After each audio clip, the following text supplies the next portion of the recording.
왕의 제도를 이스라엘은 끊임없이 요구하고 있었죠. 그래서 하나님께서 그들에게 이제 왕의 제도를 허락하신 것이죠.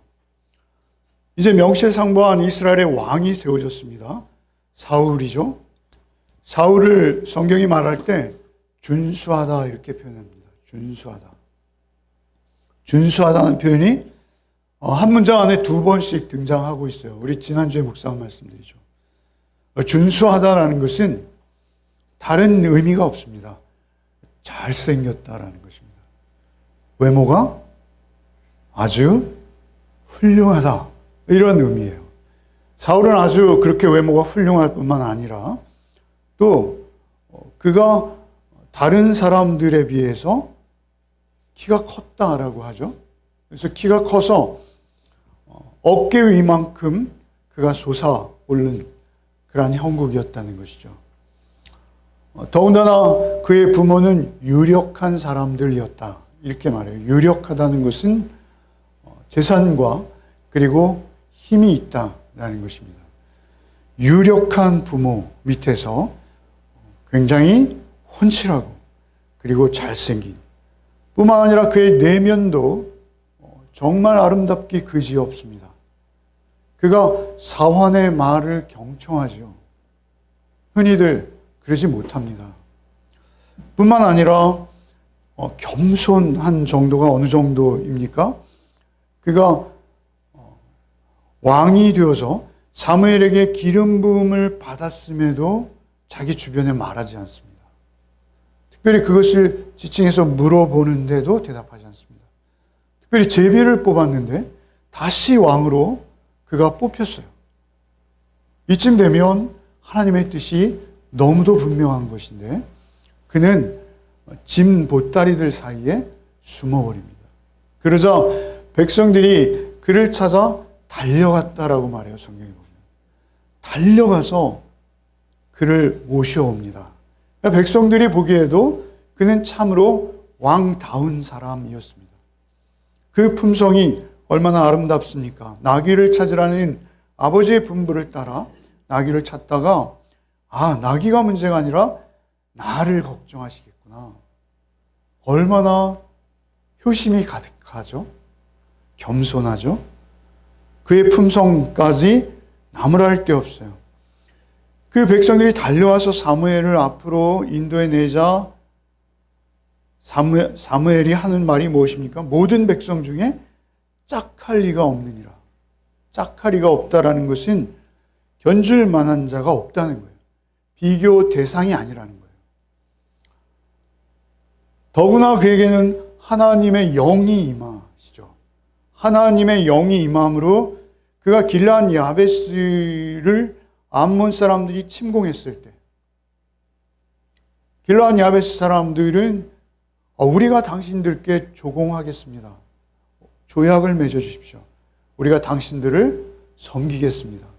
그렇게 무릎을 꿇었는데도 그들은 너희 오른쪽 눈을 다 빼라. 남녀노소 불문 오른쪽 눈을 다 빼면 그때야 조약하겠노라. 얼마나 모멸감을 느끼는 참으로 짓 밟는 것이죠. 사는 이만 죽는 이만 못한 것이죠. 암몬 사람들이 그렇게 무례하게 할 때 그 소식을 들은 사울의 반응은 분노였습니다. 그런데 그 분노는 하나님 성품 닮은 분노예요. 성령님이 임하셨고 그는 의로운 분노를 느낀 거예요. 의분이라고 하죠. 의분. 예수께서도 이 땅에 계실 때 의분을 느끼신 적이 몇 번 있으시죠? 사울은 참으로 출중한 사람이었습니다. 그래서 그 암몬 사람들을 물리치죠. 자기가 농사하던 한 겨리의 소를 각을 떠서 하나님 앞에 드립니다. 그리고 12지파에게 나누어 보내죠. 전령들을 보내죠. 희생하는 것입니다. 섬기는 것입니다. 의분을 느낄 뿐만 아니라 자기의 생명을 담보로 전쟁터에 기꺼이 선봉으로 나서는 것이죠. 얼마나 멋집니까? 훌륭합니까? 그러자 이제 사무엘이 고별 설교를 하는 것이죠. 제가 이 스토리를 쭉 말씀드리는 이유는 이러한 맥락 속에서 오늘 본문이 기록된다라는 것을 말씀드리고자 하는 것이죠. 사무엘이 고별 설교를 합니다. 그 고별 설교 한 장 전체에 이어지는데 굉장히 은혜롭고 참으로 멋진 사무엘이 그 인생을 하나님 앞에 드리는 고별 설교예요. 그런데 그 고별 설교의 결론이 뭐냐 하면 24절과 25절, 오늘 본문 바로 앞에 있는 24절과 25절이에요. 한번 같이 읽어봅시다. 시작.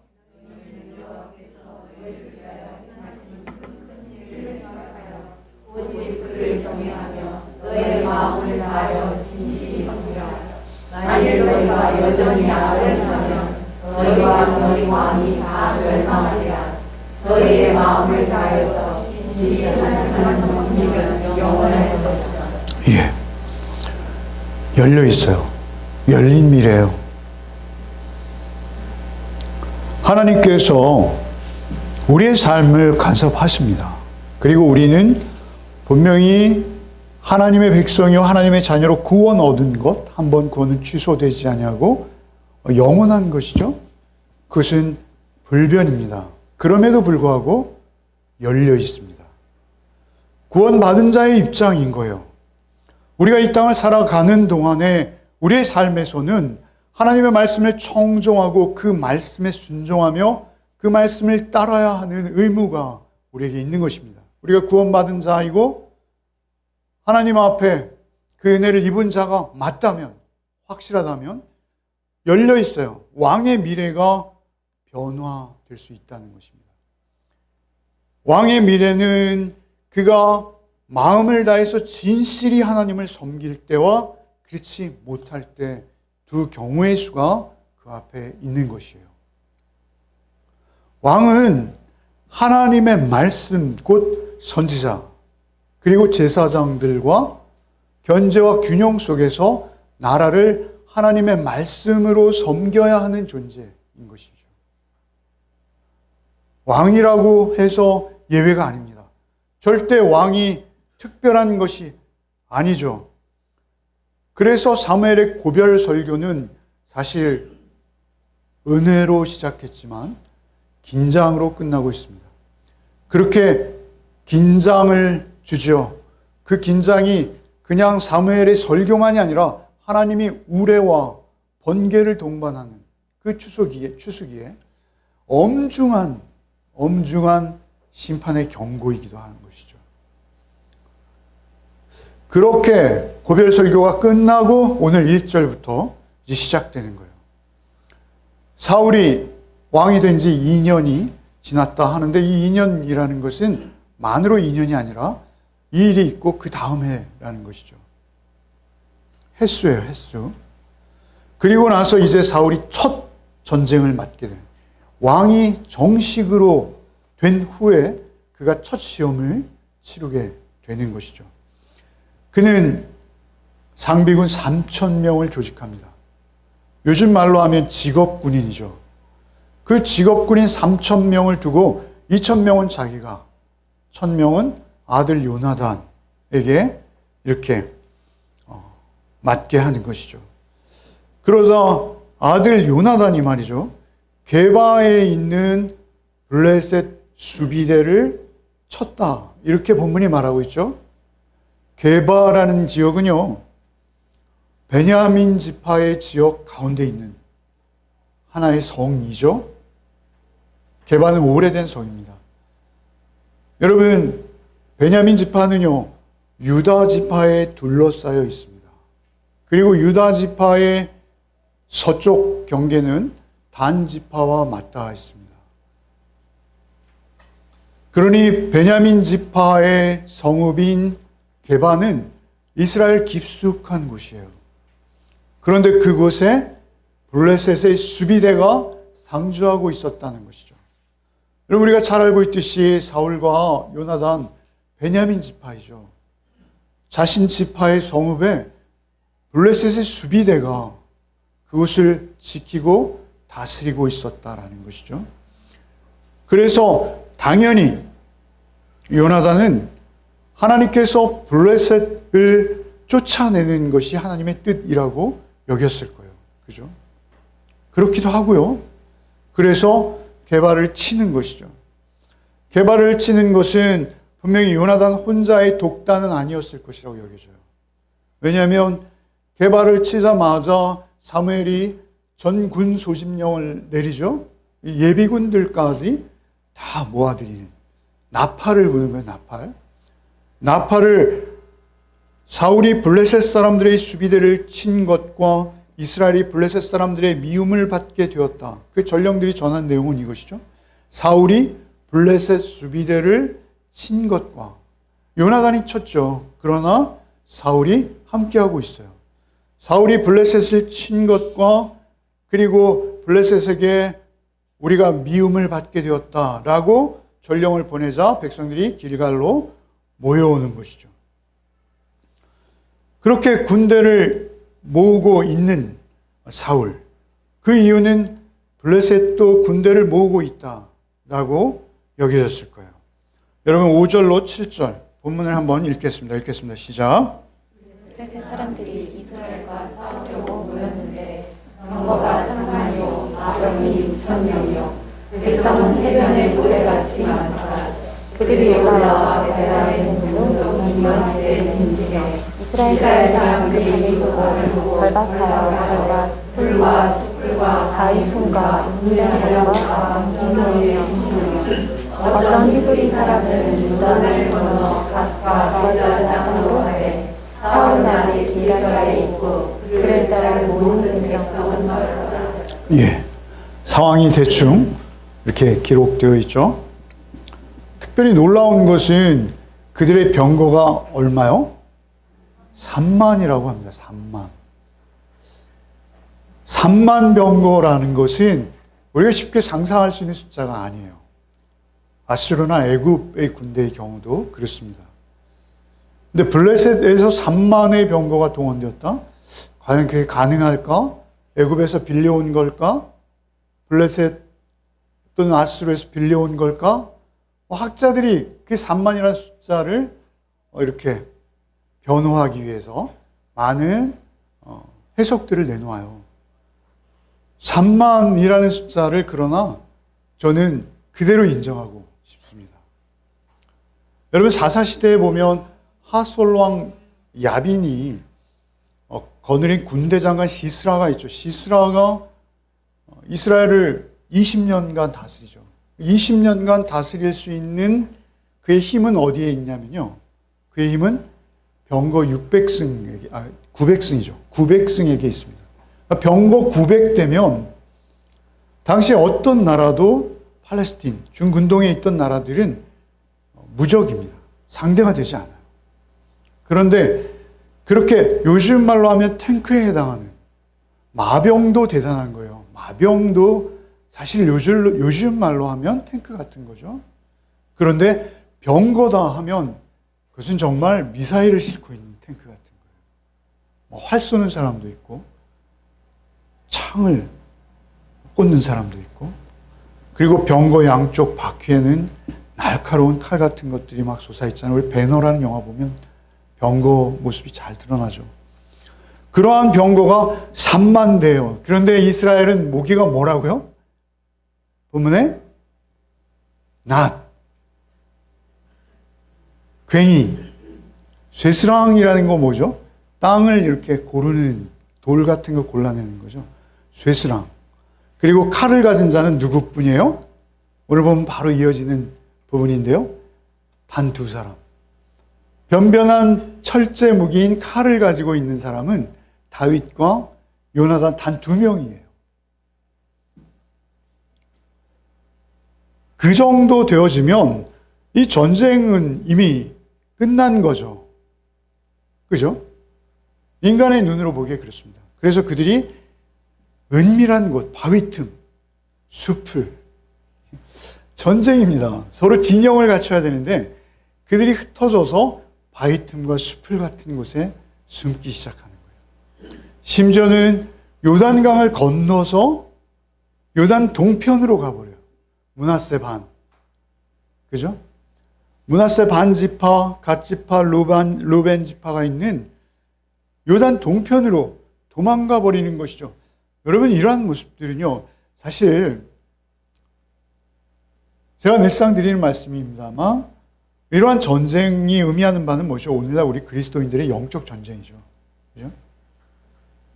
그런 면에서 볼 때 세상은 우리가 상대할 수 없을 만큼 어마어마한 거예요.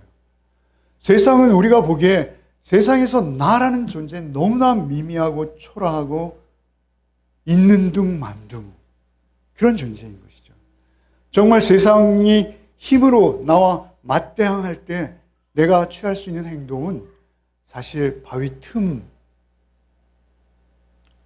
숲을 사이 여기밖에 없는 거죠. 그렇게 전쟁을 해보기도 전에 그들이 숨어버린 상황에서 이제 8절이 이어지는 것이죠. 8절로 12절을 같이 한번 읽겠습니다. 사울은 사무엘이 정한 기한대로 이레 동안을 기다렸으나 사무엘이 길갈로 오지 않으며 백성이 사울에게서 흩어지는지라. 사울이 이르되 번제와 화목제물을 이리로 가져오라 하여 번제를 드렸더니 번제를 드리기를 마치자 사무엘이 올라온지라.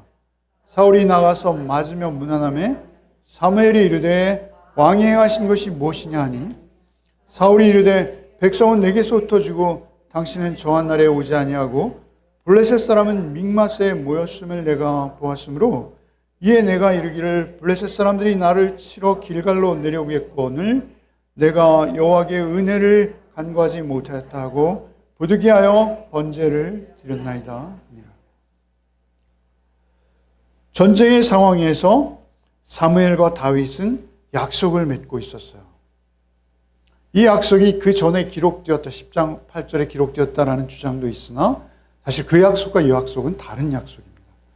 여러분의 나눠드린 호크마라는 주석을 보시면 상세하게 설명이 되어 있어요. 어쨌든 분명한 것은 사무엘이 7일 안에 길갈로 올라와서 사울과 함께 번제와 화목제를 드리기로 약속한 것은 분명합니다.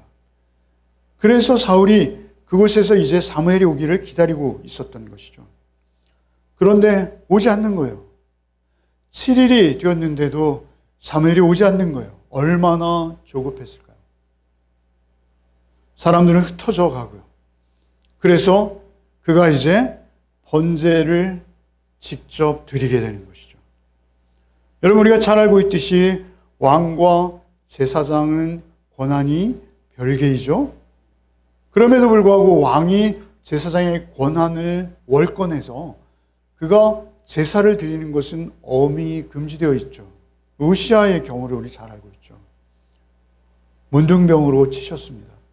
그렇게 그럼에도 불구하고 사울이 번제를 직접 드리자마자 사무엘이 들이닥쳤어요. 마치 기다렸다는 듯이. 그 모습을 본 사울이 당황하죠. 왕이 행하신 일이 무엇이냐? 이렇게 추궁하죠. 사실 이 번역은 완화된 번역이에요. 왕이라는 단어가 없습니다. 말라크라는 단어가 없고요. 너 지금 뭐한 짓이야? 이런 정도의 어감입니다. 왕이 행한 일이 무엇이냐라고 사울이 추궁을 받자 그가 변명하죠. 변명을 합니다. 아주 논리 정연한 변명이에요. 나무랄 데 없는 완벽한 변명이에요. 제가 보기에. 더 이상 정말 이건 뭐 당연한 걸로 여겨질 만한 변명이죠. 첫째는 무엇입니까?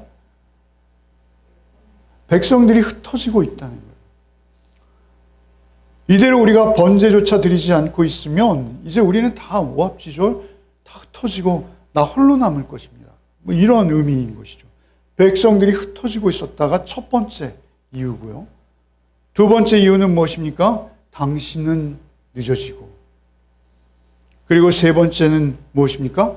블레셋이 언제 쳐들어올지 모릅니다. 그래서 불효불급하게 부득이하여 할 수 없이 어쩔 수 없이 제가 번제를 드릴 수밖에 없었습니다. 번제가 막 끝나는 그 시점에 아직 화목제도 드리지 않았는데 당신이 온 것입니다. 사실 이 변명은요, 나름대로 이 변명을 변호하자면 이런 것이죠. 백성들이 흩어지는 것이 번제로 말미암아 흩어지지 않지 않아요. 왜 그랬습니까? 3,000명이나 모여있던 그들, 그리고 얼마나 더 되는 숫자가 모르겠지만 길갈로 그 전령들의 소식을 듣고 모여든, 여러분 암몬과 할 때는 30만이나 모였습니다. 얼마나 모였는지 모르나 그들이 다 흩어지고 번제를 드렸음에도 600명밖에 남지 않죠. 600명. 다 갔다는 얘기예요. 정예 부대 3,000명 중에도 600명밖에 남지 않습니다.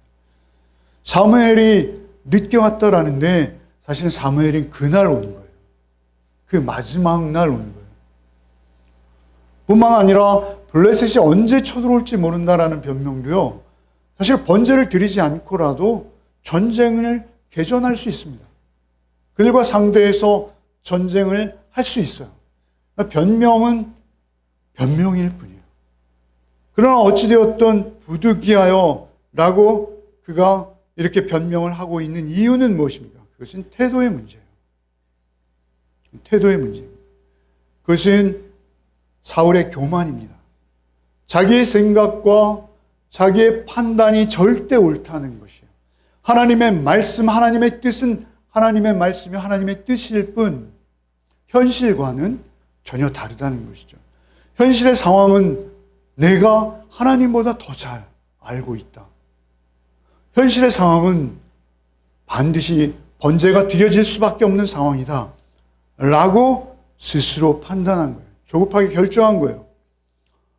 여러분, 사실 우리도 하나님의 말씀을 대할 때, 하나님 말씀을 읽을 때, 하나님 말씀을 해석할 때, 그리고 나름대로 하나님 말씀을 내 삶에 적용할 때, 우리가 사실 이와 유사한 실수들은 우리도 수없이 반복하는 실수일 수 있죠.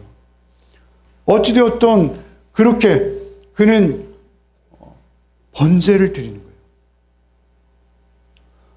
우리도 사실 예배를 드리러 올 때, 우리가 예배를 드린다는 것은 주일이 또 한 주일이 와서, 그래서 의무감을 가지고 내가 하나님 앞에 나가서 좀 힘든 시간이지만 참고 버텨서 하나님의 은혜와 복에 참여해야지.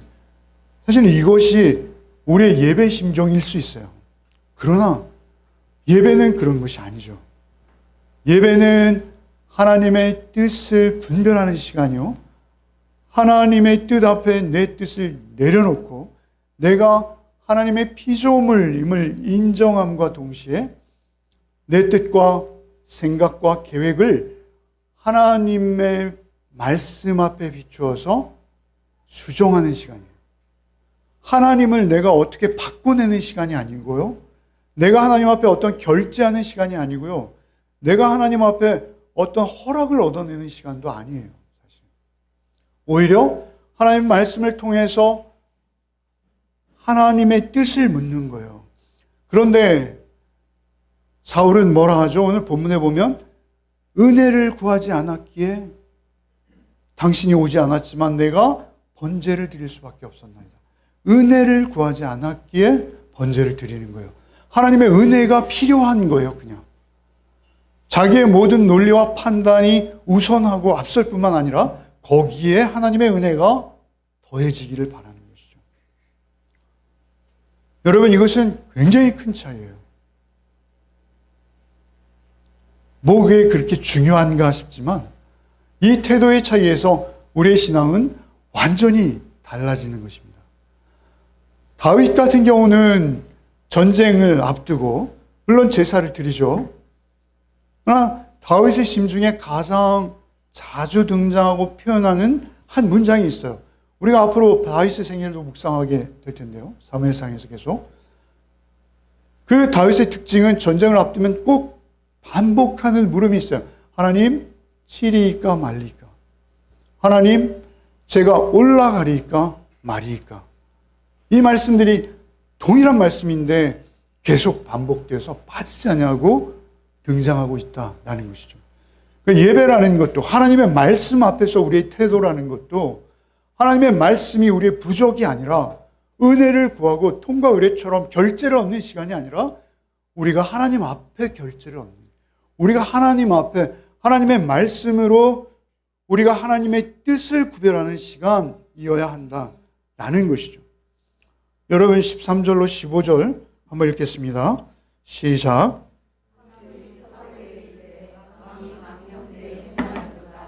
왕이 왕의 하나님 여호와께서 왕에게 내리신 명령을 지키지 아니하였도다. 그리하였더라면 여호와께서 이스라엘에게 왕의 나라를 영원히 주셨을 것임을 지금은 왕의 나라가 길지 못할 것이다.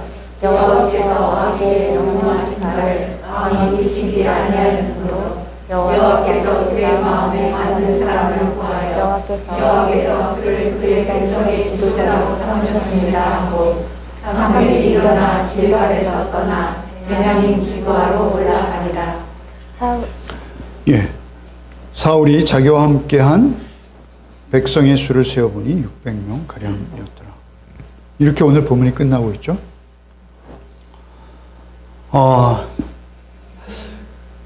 그의 마음에 맞는 사람, 14절에 그의 마음에 맞는 사람을 구하여 여호와께서 그를 그의 백성의 지도자로 삼으셨느니라.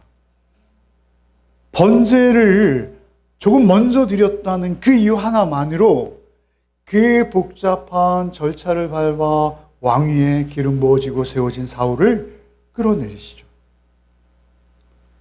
번제를 자기 손으로 사무엘을 기다리지 아니하고 자기 독단으로 드린 것 하나, 그 한 가지 사실로 하나님께서 그의 마음에 맞는 사람을 구하여 여호와께서 그를 그의 백성의 지도자로 삼으셨느니라.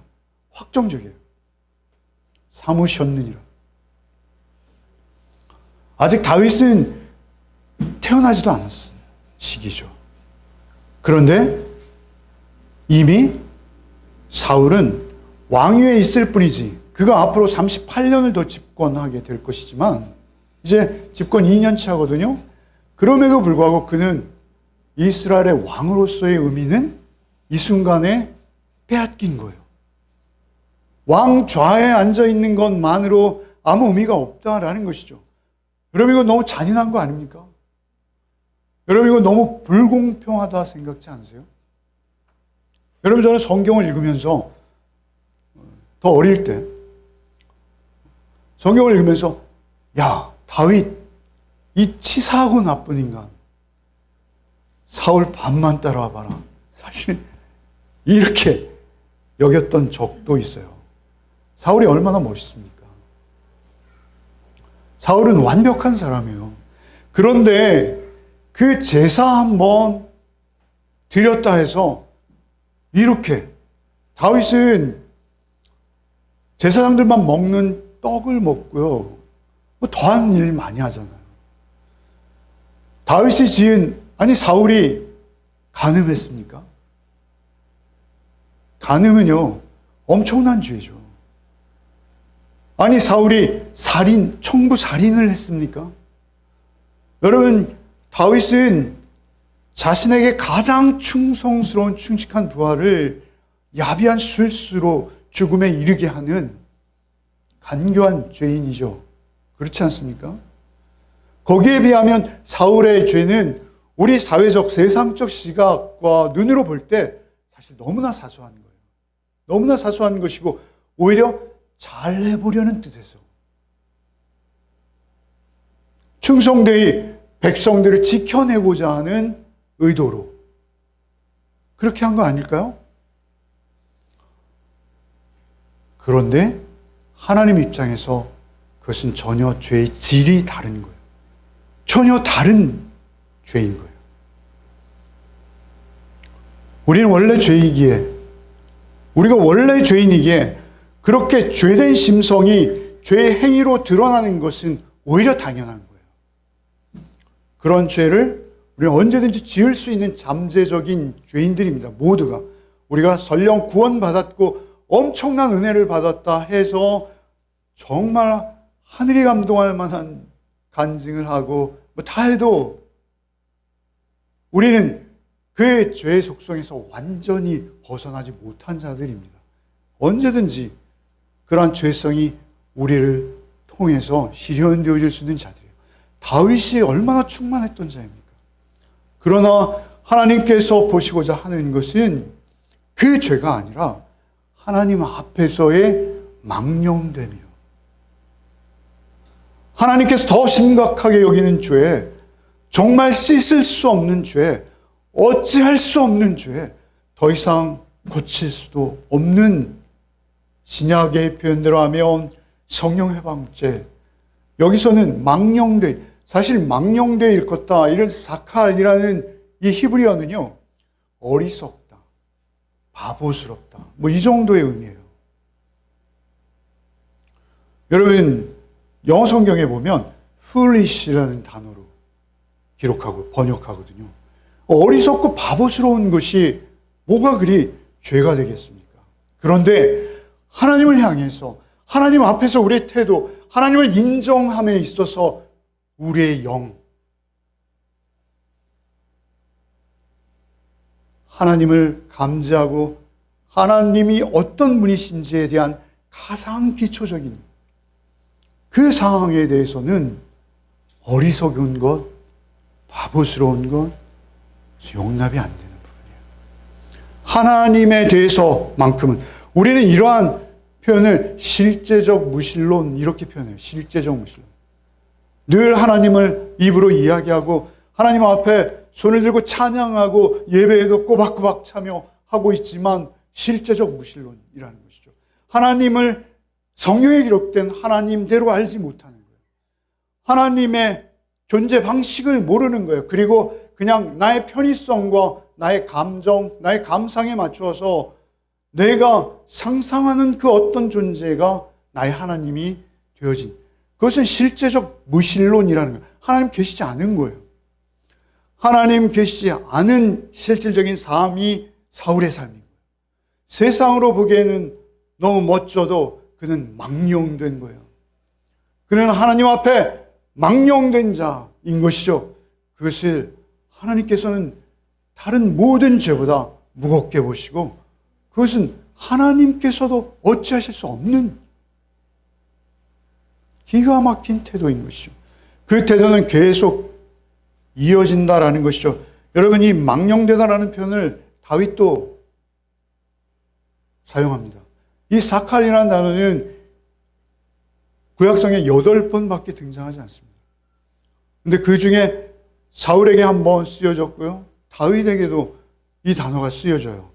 여러분, 사무엘하 2장 24장 10절 한번 읽어보겠습니다. 읽겠습니다. 시작.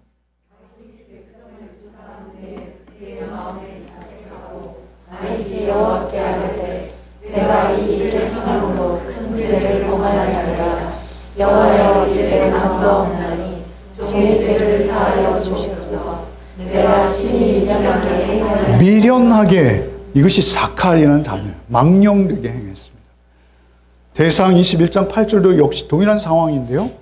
다시 다윗을 통해서 이 단어가 쓰여지고 있어요. 읽어보겠습니다. 큰 죄를 범하였나이다. 이제 간구하오나니 종의 죄를 용서하여 주시옵소서. 내가 심히 미련하게 행하였나이다 하니라. 미련하게가 사칼인 것이죠. 여러분, 굉장히 차이가 있어요. 사울과 다윗의 인생에서 이 단어가 등장하는 대목이 전혀 다르다는 것이죠. 사울은 사무엘을 통해서 왕이 망령되이 행하였나이다 라고 지적을 받는 거예요. 망령되었다라는 표현은 사울의 표현이고 사울이 사무엘의 표현이고 사울에게 지적하는 내용에서 등장하는 거예요. 그러나 다윗은 정반대예요. 다윗 자신이 이 단어를 자신의 입으로 실토하고 있는 거예요. 다윗은 내가 하나님 앞에 망령되이 행하였사오니 주여 나를 용서하소서. 회개하고 돌이키며 이 단어를 사용하고 있다라는 것이죠. 태도의 차이인 거예요. 내가 하나님 앞에 망령되이 행했습니다. 라고 고백하는 것, 하나님께서 기뻐 받으십니다. 그것이 진심과 전심의 돌이킴과 회개라면 그것이 언제였던, 무슨 내용이었던, 그것이 어떤 죄였던 하나님께서는 불문하십니다. 오히려 동이 서에서 먼 것과 같이 하나님께서 기억조차 하지 아니하시는, 우리는 우리가 지은 죄를 기억하죠. 하나님 앞에 완전한 회개와 용서를 받은 듯 싶은데도 그 기억이 우리에겐 지워지지 않고 계속 죄책과 죄의식으로 우리에 남을 수 있습니다. 그러나 하나님은 지워주신다는 거예요. 하나님께서는 잊으신다는 거예요. 기억도 하지 아니하겠다라고 하시죠. 여러분, 하나님은 전능하십니다. 그래서 우리가 하나님 앞에 내가 망령되이 행하여 싸우니, 우리의 죄의 가장 큰 죄예요. 여러분이 돌이키고 회개하는 기도를 하신다면 여러분 사소한 것도 우리에게 중요한 묵상이요 돌이킴이겠습니다만, 하나님 앞에 나의 태도가 먼저 우리 주 예수 그리스도 안에서 내가 십자가의 은혜 아니면 구원받을 수 없는 죄인이라는 것을 자각하고 나가 기도하는 것, 그리고 그 반대로 교만함으로 나의 외적인 세상적인 나의 외모와 품성만을 가지고 하나님 앞에 나가는 것은 전혀 다른 차원이라는 것이죠. 여러분, 사울의 태도는 이렇게 한 번으로 끝나지 않아요. 사울의 태도는 이렇게 우리의 눈에 오히려 사소해 보이는 죄지만 이 심각한 죄를 계속 반복하고 있다라는 것이죠. 여러분, 오늘 본문에 제가 이것을 우리 전사님에게는 13절, 15절, 20절, 23절 이렇게 띄엄띄엄 드렸어요. 그런데 여러분, 사울이라는 인물의 인생에 있어서 이제 이러한 망령된 행동들이 어떻게 이어져 가는지를 우리가 좀 자세히 보기 위해서 이렇게 띄엄띄엄 읽는 것이 아니라 우리 한번 줄지어 읽어봤으면 좋겠어요. 여러분, 성경 오늘 본문이 있는 조금 한 2장 정도 넘기면 15장이죠. 15장 13절부터 한번 읽어봅시다. 15장 13절.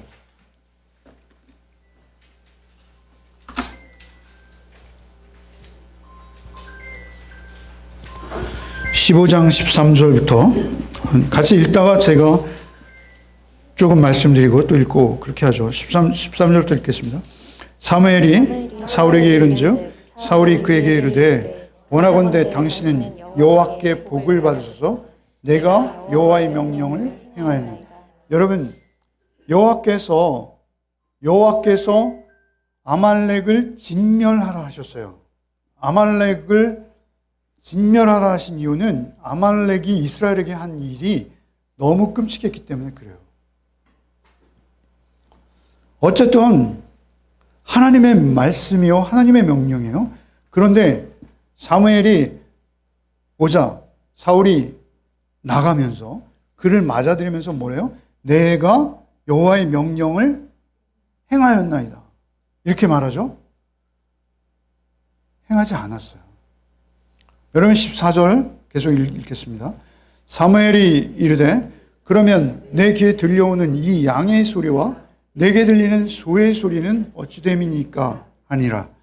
사울이 이르되 그것은 무리가 아말렉 사람에게서 끌어온 것인데 백성이 당신의 하나님 여호와께 제사하려 하여 양들과 소들 중에 가장 좋은 것을 남김이요 그 외의 것은 우리가 진멸하였나 하는지라. 변명이죠. 진멸하라 하셨지만 진멸하지 않는 거예요. 값싸 보이고 보잘것없는 것들은 진멸했으나 값비싸고 훌륭해 보이는 아까운 것들은 챙긴 거예요. 16절부터 읽겠습니다. 사무엘이 사울에게 이르되 가만히 계시옵소서. 간밤에 여호와께서 내게 이르신 것을 왕에게 말하리이다 하니 그가 이르되 말씀. 사무엘이 사울에게 이르되 가만히 계시옵소서. 사실 이것도 NIV라는 성경에 stop 이런 어감이에요. 킹 제임스는 be quiet. 현대 성경에는 듣기 싫소. 굉장히 격한 번역이죠. 하나님이 노하신 거예요. 노하신 거예요. 17절부터 읽겠습니다. 사무엘이 이르되 왕이 스스로 작게 여길 그때 이스라엘 지파의 머리가 되지 아니하셨나이까? 여호와께서 왕에게 기름을 부어 이스라엘 왕을 삼으시고 또 여호와께서 왕을 길로 보내시며 이르시기를 가서 죄인 아말렉 사람을 진멸하되 다 없어지기까지 치라 하셨거늘 어찌하여 왕이 여호와의 목소리를 청종하지 아니하고 탈취하기에만 급하여 여호와께서 악하게 여기시는 일을 행하였나이까? 사울이 사무엘에게 이르되 나는 실로 여호와의 목소리를 청종하여 여호와께서 보내신 길로 와서 아말렉 왕 아각을 끌어왔고 아말렉 사람들을 진멸하였으나 여기 한번 보십시오. 사울이 사무엘에게 이르되 나는 실로 여호와의 목소리를 청종하여 다 순종했다는 것이죠. 그런데 그 뒤에 나오는 문장이 뭐예요? 아말렉 왕 아각은 아까운 인물이라 남겨두었다는 거예요. 이용 가치가 있는 인물이기에 살려두었다는 거예요. 21절도 읽겠습니다. 다만 백성이 그 마땅히 멸할 것 중에서 가장 좋은 것으로 길갈에서 당신의 하나님 여호와께 제사하려고 양과 소를 끌어왔나이다 하는지라. 간사하죠? 당신의 하나님 여호와께. 내 하나님이 아니에요. 당신이 그토록 섬기는 하나님께 우리가 충성하기 위해서 기름지고 살찌고 좋은 놈으로 남겼습니다. 이런 것이죠. 22절부터 또 읽겠습니다. 사무엘이 이르되 여호와께서 번제와 다른 제사를 그의 목소리를 청종하는 것을 좋아하심같이 좋아하겠나이까? 순종이 제사보다 낫고 듣는 것이 수양의 기름보다 나으니 이는 거역하는 것은 점치는 죄와 같고 완고한 것은 사신 우상에게 절하는 죄와 같음이라. 왕이 여호와의 말씀을 버렸으므로 여호와께서도 왕을 버려 왕이 되지 못하게 하셨나이다 하니. 23절에 보시면 점치는 죄와 같고 완고한 것은 사신 우상에게 절하는 죄와 같음이라. 당신이 하나님의 말씀을 버렸으므로 여호와께서도 왕을 버렸나이다. 여러분, 이것은 점치는 죄, 사신 우상에게 절하는 죄, 이것은 하나님을 배역하는 가장 평무도한 짓들이죠. 무당입니다. 이것은 거의 귀신을 섬기는 것이죠. 우상을 따라간 것입니다. 하나님을 대적한 것이죠. 하나님께서 우리에게 원하시는 순종은 이러한 적당한 타협적인 순종이 아니다라는 것입니다. 여호와의 말씀을 버렸으므로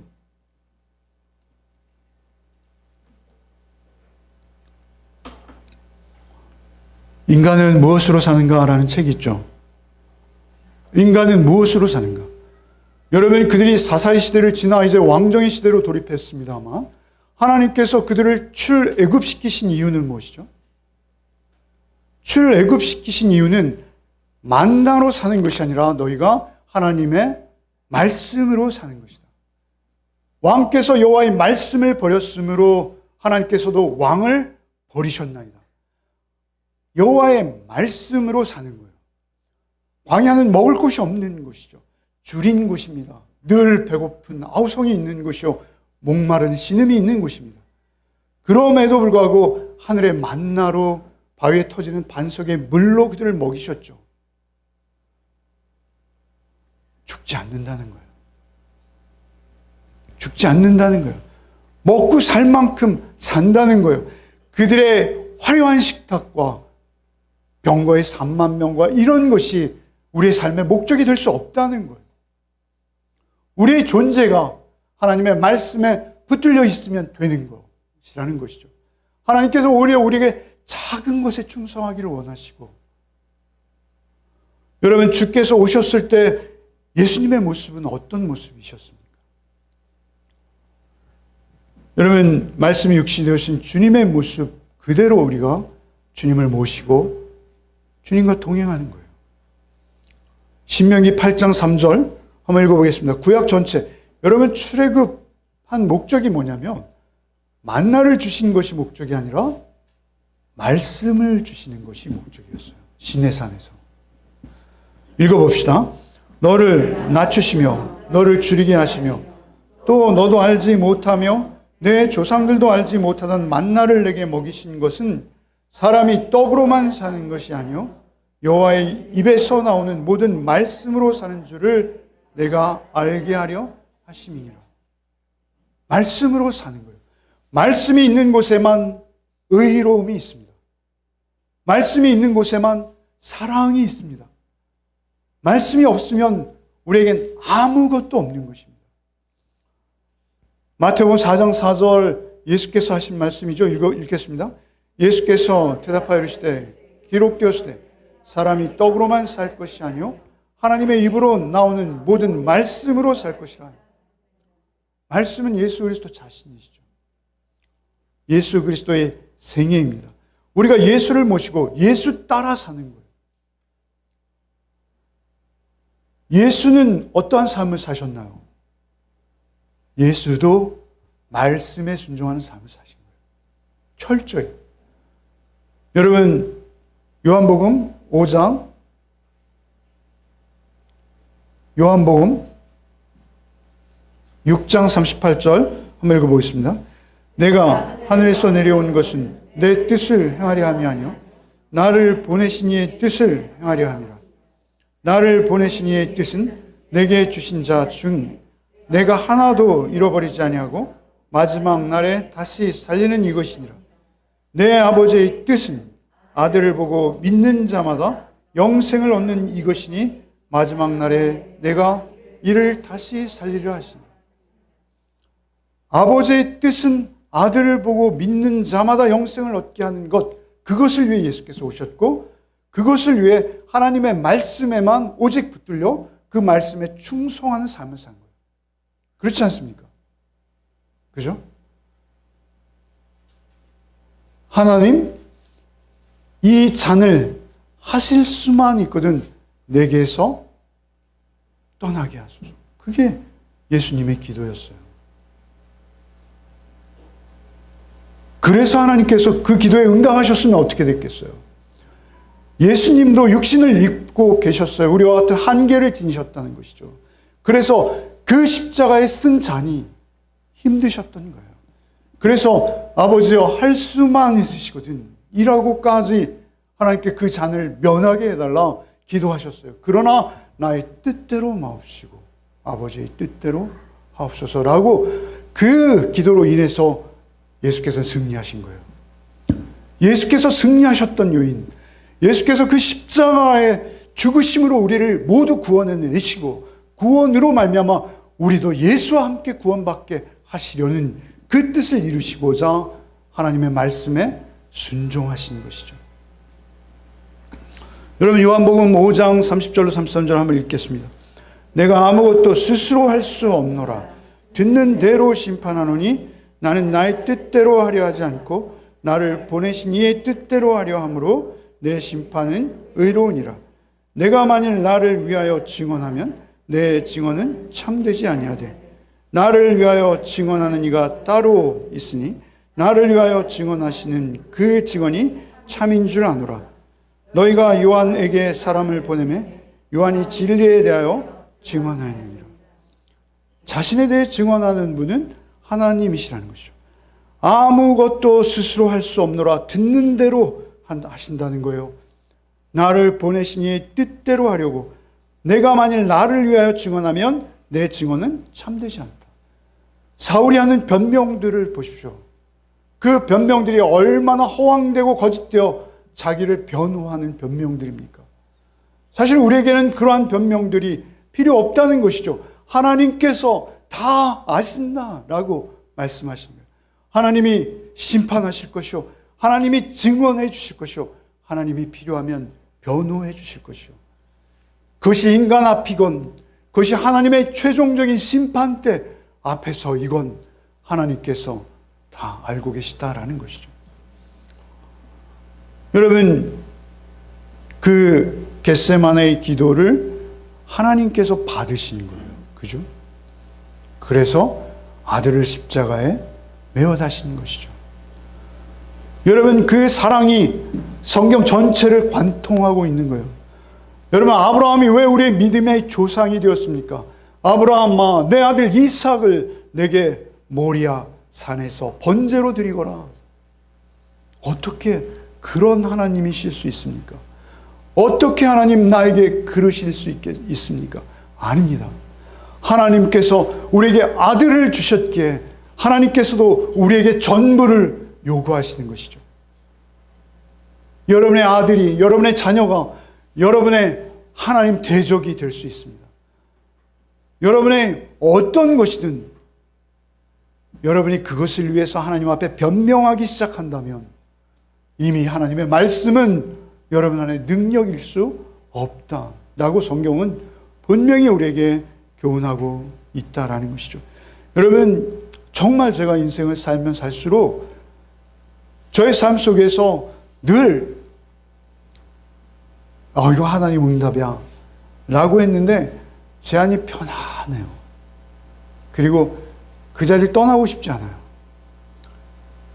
그러면 하나님 응답이잖아요. 그죠? 아니더라 라는 것이죠.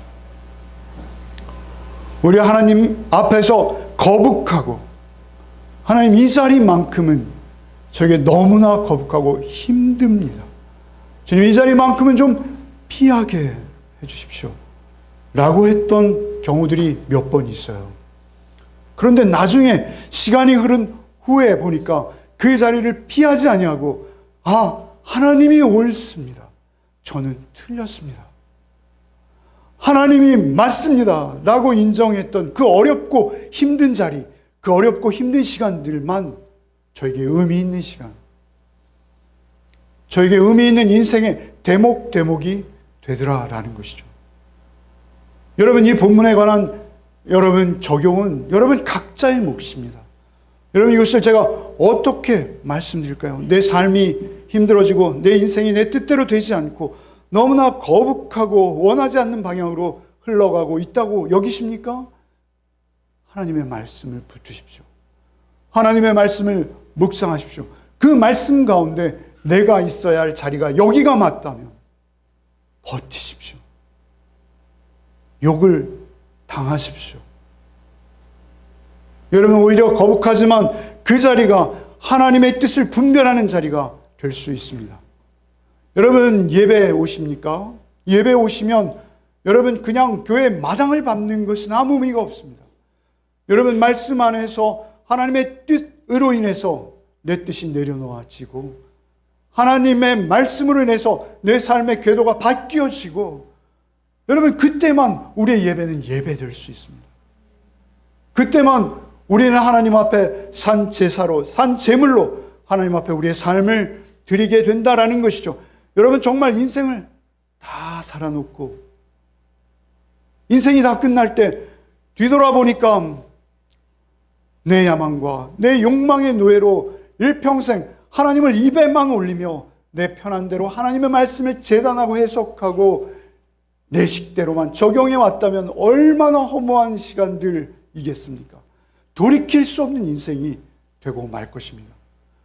여러분, 오히려 나를 쳐서 주의 말씀 앞에 무릎 꿇게 하시고 말씀에 순종하는 그 어려움, 그 곤란함 속에서도 주의 도우심을 구하는 그러한 여러분들의 신앙생활이 되시기를 바랍니다. 그때만 우리의 삶이 하나님 앞에 인정받는 삶이 되어질 줄 믿습니다. 세상은 너무나 크고 엄청나 보여서 산만의 병거와 해변의 모래와 같이 많은 저 숫자들, 그러나 내가 숨고 싶고 없어지고 싶고 나의 미미한 존재가 너무나 부끄럽지만 그 안에서도 내가 할 수 있는 작은 일, 하나님께서 충성되이 여기고 나에게 맡기셨다 싶은 그 일들을 집중하시되 그 일을 놓치지 않고 계시면 하나님께서 그 일과 함께 하시고 여러분을 인정해 주시고 충성된 종아라고 여러분을 부르실 날이 반드시 있을 줄 믿으시기 바랍니다. 주님, 우리의 욕망, 우리의 욕심을 따라 우리가 주의 말씀을 재단하던 자들 아닌지요. 주께서는 늘 비워내라, 낮아지라, 섬김을 받는 것이 아니라 섬기는 자의 자리로 내려가라 하시건만 우리의 옛 자는 늘 높아지려 하고 대접받으려는 자리와 대접받으려는 상황에만 익숙해 있고 그것을 사모하며 지내는 우리의 삶은 아닌지요. 우리가 주님 안에서 주님을 바라보며 주를 믿는 자로서 참으로 생명 전하는 자로서 살기를 원합니다. 우리를 긍휼히 여기시고 오직 우리가 있는 그곳에서 놀라운 주의 풍성한 생명이 전해져 가고 주의 사랑이 흐르고 주의 의로우심이 나타나고 드러나며 하나님 내 안에 역사하고 살아계신 것을 증거하는 우리의 삶이 되게 하여 주옵소서. 한 주간의 삶 속에서 오직 말씀 붙들고 말씀 묵상하며 말씀 안에서 하나님의 뜻을 분별하기 위해 깨어 집중하는 한 주가 되게 하여 주옵소서. 예수 그리스도의 이름 받들어 기도하옵나이다. 아멘.